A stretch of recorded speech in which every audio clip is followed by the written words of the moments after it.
स्वागत है आपका हमारे चैनल द न्यूज पर। मैं हूं आपके साथ शेरिन। दिल्ली के मुख्यमंत्री अरविंद केजरीवाल को लेकर कांग्रेस की तरफ से साधा गया है निशाना। आपके लिए बता दें कि जहां एक तरफ विपक्षी एकता और केंद्र सरकार के द्वारा लाए गए अध्यादेश को लेकर अरविंद केजरीवाल कर चुके हैं 14,000 से भी ज्यादा का किलोमीटर का सफर, तो वहीं दूसरी तरफ विपक्षी एकता में जो है वो लगातार फूट नजर आ रही है और ये चीजें दिखाई दे रही हैं देश की राजधानी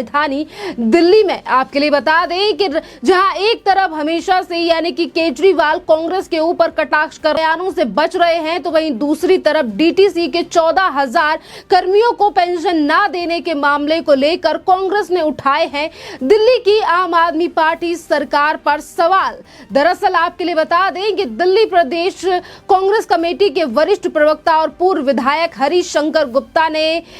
आम आदमी पार्टी सरकार और दिल्ली के मुख्यमंत्री अरविंद केजरीवाल को लेकर मुद्दा उठाया और उन्होंने कहा कि दिल्ली के मुख्यमंत्री अरविंद केजरीवाल की असंवेदनशीलता के कारण डीटीसी के 14,000 रिटायर्ड कर्मचारियों को पिछले 3 महीनों से पेंशन नहीं दी गई है और वो पेंशन से वंचित हैं। दिल्ली सरकार द्वारा कई वर्षों से दिल्ली के पेंशनधारियों को मेडिकल भत्ता पूरी तरीके से बंद करना, गरीब वृद्धों के खिलाफ गलत कार्रवाई करना और उन्हें चेतावनी भरे लहजे में ये भी कहा है कि मुख्यमंत्री अरविंद केजरीवाल की सरकार ने डीटीसी कर्मचारियों की पेंशन जारी नहीं की तो कांग्रेस की तरफ से जो है वो घेराव किया जाएगा दिल्ली के मुख्यमंत्री अरविंद केजरीवाल के घर का। आपके लिए बता दें कि डीटीसी के कर्मचारियों की अगर ये पेंशन का मामला लगातार सामने आ रहा है, जिनकी पेंशन को लेकर आज कांग्रेस जो है वो दिल्ली के मुख्यमंत्री अरविंद केजरीवाल के ऊपर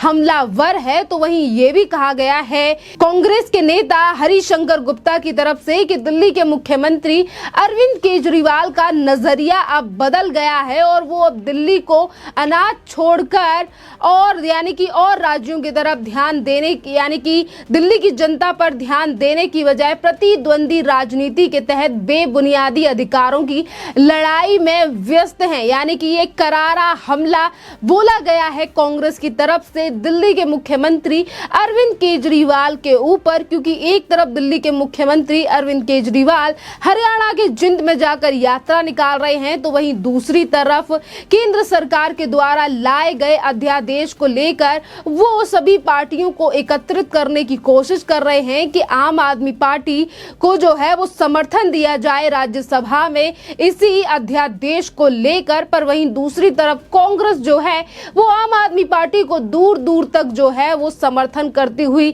नजर नहीं आ रही है। इसी के साथ हम आपके लिए बता दें कि कांग्रेस के नेता जिस तरीके से आज निशाना लगातार जो है वो आम आदमी पार्टी सरकार के ऊपर साध रहे हैं और ये भी कह रहे हैं कि दिल्ली के मुख्यमंत्री जो हैं जिस तरीके से दिल्ली की जनता को उन्होंने अनाथ करके छोड़ रखा है ये बहुत ही ज्यादा दुर्भाग्यपूर्ण है और दिल्ली सरकार को इस बात पर ध्यान देना चाहिए। वहीं आपके लिए बता दें कि जिस तरीके से आज अरविंद केजरीवाल सरकार को लेकर लगातार मामले सामने आ रहे हैं, क्योंकि आज अगर डीटीसी के कर्मचारियों की पेंशन का मामला है तो इससे पहले एमसीडी और डीटीसी के ही कर्मचारियों को सैलरी ना देने को लेकर भी काफी ज्यादा बवाल जो है वो दिल्ली सरकार को लेकर मचा और किस तरीके से डीटीसी के अधिकारियों ने दिल्ली सरकार के विरोध में भी कई बार आंदोलन किया और उसके बाद जाकर जो है वो सैलरी दी गई। यानी कि एक तरफ दिल्ली के मुख्यमंत्री ये कहते हैं कि वो दिल्ली के बेटे हैं,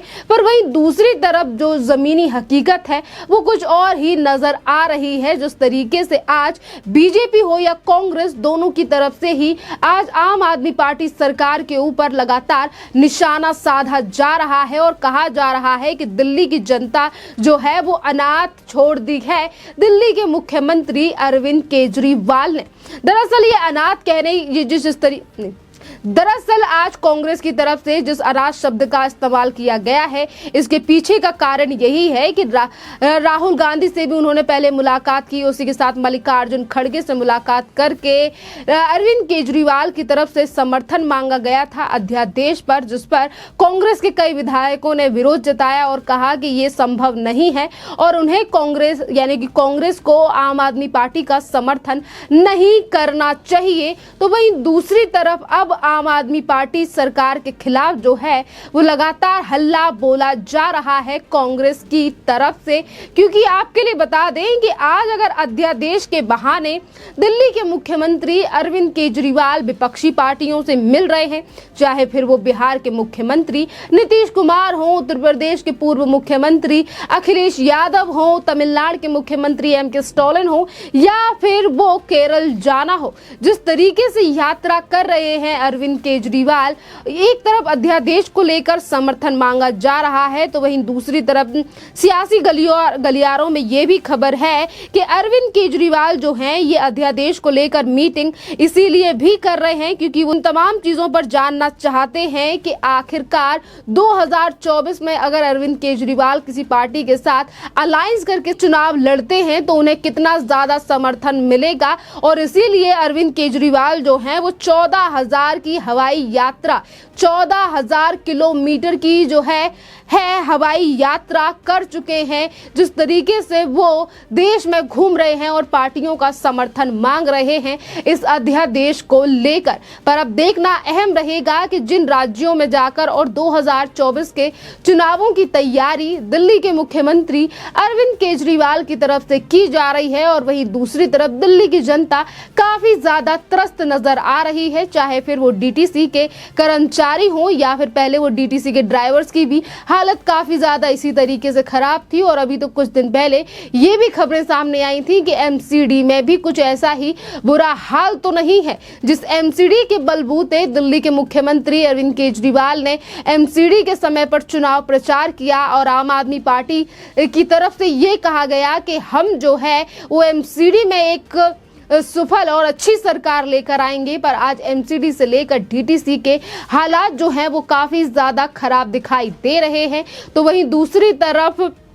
दिल्ली के मुख्यमंत्री अरविंद केजरीवाल यानी कि अगर हम हरियाणा का भी जिक्र करें तो हरियाणा के जिंद में जाकर अरविंद केजरीवाल जो हैं वो हरियाणा की जनता से ये बड़े वादे कर रहे हैं कि अगर उनकी सरकार बनती है हरियाणा में तो इतने ज़्यादा बदलाव कर दिए जाएंगे, क्योंकि यहाँ पर काफ़ी सालों से कोई भी डेवलपमेंट नहीं हुआ है। यानी कि जिन राज्यों में कांग्रेस की सरकार है वहाँ पर भी हल्ला यानी कि लगातार चुनाव प्रचार जो है वो कर रहे हैं अरविंद केजरीवाल। तो वहीं दूसरी तरफ उन्हीं पार्टियों से समर्थन मांगा जा रहा है और शायद इसीलिए दिल्ली की अरविंद केजरीवाल सरकार को समर्थन नहीं दिया गया कांग्रेस की तरफ से, और अब कांग्रेस की तरफ से लगातार चेतावनी दी जा रही है दिल्ली के मुख्यमंत्री अरविंद केजरीवाल को दिल्ली के हालातों पर। तो इसी के साथ अगर हम बीजेपी की बात करें तो बीजेपी भी अन्य मुद्दों को लेकर आज दिल्ली की सरकार के ऊपर हमलावर है, चाहे फिर वो आईपी यूनिवर्सिटी के उद्घाटन को लेकर हो या फिर मनीष सिसोदिया को लेकर। जिस तरीके से दिल्ली के मुख्यमंत्री अरविंद केजरीवाल लगातार जो है वो आरोप लगा रहे हैं बीजेपी पर, बीजेपी की तरफ से भी लगातार पलटवार जो है वो दिल्ली के मुख्यमंत्री और उनके नेताओं के ऊपर किए जा रहे हैं। और इस पूरे मामले में यानी कि मनीष सिसोदिया की गिरफ्तारी पर एक तरफ जहां बीजेपी के ऊपर आरोप लगाया जा रहा है, केंद्र सरकार के ऊपर आरोप लगाते हुए नजर आ रहे हैं अरविंद केजरीवाल, तो वहीं दूसरी तरफ इस पूरे मामले पर जो है वो कांग्रेस भी हमलावर है अरविंद केजरीवाल सरकार पर। और ये भी कहा जा रहा है कि आज अगर मनीष सिसोदिया जेल में है तो वो स्कूल नहीं बल्कि शराब घोटाले में जेल में गए हैं, तो जनता को भ्रमित करने की जो है वो कोशिश ना की जाए। यानी कि इस मुद्दे पर बीजेपी और कांग्रेस जो है वो एक सुर में आम आदमी पार्टी के ऊपर हमलावर है। खैर देखना अहम रहेगा कि अरविंद केजरीवाल और उनकी सरकार की तरफ से डीटीसी के कर्मचारियों को लेकर क्या कदम उठाया जाता है, क्योंकि ना कदम उठाए जाने को लेकर वैसे ही कांग्रेस की तरफ से चेतावनी जो है वो दे दी गई है। खैर इस पूरे मामले पर आपकी जो भी राय हो आप हमें कमेंट करके जरूर बताइए। धन्यवाद।